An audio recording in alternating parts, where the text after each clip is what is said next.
Bonjour, je m'appelle Laurence Levasseur et je suis nutritionniste clinicienne au Centre hospitalier de l'Université de Montréal. Aujourd'hui, je vais vous parler de la goutte. La goutte est une forme d'arthrite inflammatoire. Elle provoque des crises soudaines et graves de douleur, de rougeur et de sensibilité dans les articulations.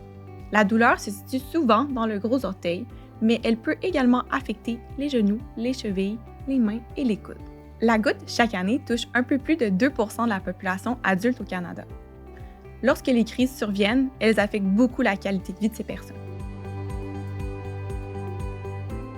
Cette maladie est causée par une accumulation d'acide urique dans le sang, ce qui forme des cristaux dans les articulations et parfois même des bosses dures qu'on appelle des tophus goutteux. L'acide urique est une substance qui se forme dans le sang lorsque le corps décompose les cellules mortes et certains aliments. Elle est éliminée par les urines. Chez les personnes qui souffrent de la goutte, on remarque une augmentation de l'acide urique. C'est ce qu'on appelle l'hyperuricémie. Les causes de l'hyperuricémie sont variées. Le corps produit trop d'acide urique. Les reins n'arrivent pas à bien éliminer l'acide urique dans l'urine. La personne consomme une quantité excessive d'aliments riches en purine, tels que les viandes rouges et les fruits de mer. La personne consomme trop d'alcool et de boissons sucrées. La génétique joue un rôle important. On note aussi que les hommes sont 4 fois plus à risque que les femmes. Il y a toutefois plusieurs facteurs de risque sur lesquels on peut agir et qui sont à surveiller. Le diabète, le surpoids, les maladies rénales, l'hypertension et l'insuffisance cardiaque et les habitudes alimentaires. Les crises de goutte sont douloureuses, soudaines et surviennent souvent la nuit. Les symptômes les plus fréquents sont une sensibilité, même au toucher léger, sur les articulations malades. Parfois, la personne n'endure même pas le poids de sa couverture la nuit. Une chaleur ou une sensation que l'articulation est en feu. Une douleur intense, une décoloration ou une rougeur, une raideur, un gonflement et, dans certains cas, des petites bosses dures se forment sous la peau. C'est ce qu'on appelle les tophus goutteux. On les retrouve souvent sur les orteils, les genoux, les talons, les doigts, les oreilles, les avant-bras ou les coudes.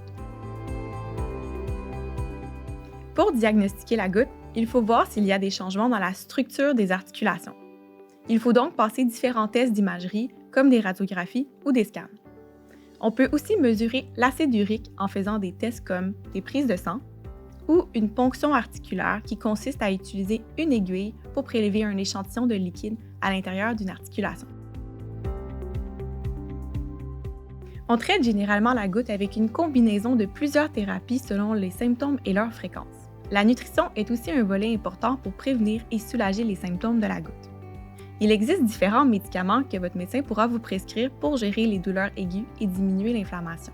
Évidemment, la prévention de la goutte commence par des visites régulières chez votre médecin pour surveiller les niveaux d'acide urique et prendre les mesures nécessaires aux besoins. L'adoption de saines habitudes de vie est aussi essentielle pour prévenir et diminuer les symptômes de la goutte. Voici les principaux conseils de prévention.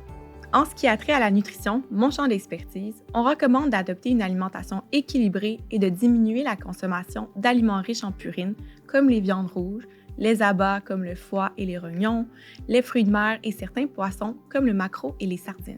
Il est important de mentionner que les aliments d'origine végétale qui sont riches en purine ne font pas augmenter le niveau d'acide urique dans le sang.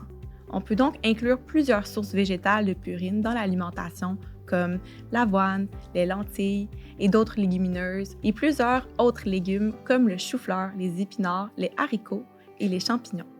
On recommande d'éviter le jeûne prolongé et les régimes extrêmes qui peuvent augmenter les niveaux d'acide urique. Il est préférable d'éviter ou de diminuer l'alcool, en particulier la bière et les alcools forts. Boire beaucoup d'eau tout au long de la journée est recommandé pour aider à éliminer l'acide urique par les reins. Il est recommandé de maintenir un poids santé ou d'envisager une perte de poids si nécessaire à l'aide d'un bon suivi nutritionnel. L'excès de gras augmente l'inflammation dans le corps. On recommande aussi de diminuer les boissons sucrées, surtout celles qui contiennent du fructose, de faire de l'exercice régulièrement pour améliorer la santé globale et finalement de bien gérer son stress. Si vous avez besoin d'être accompagné sur le plan de l'alimentation, n'hésitez pas à consulter un ou une nutritionniste qui pourra, en collaboration avec votre médecin et d'autres spécialistes, vous aider à prévenir la goutte ou à atténuer les symptômes.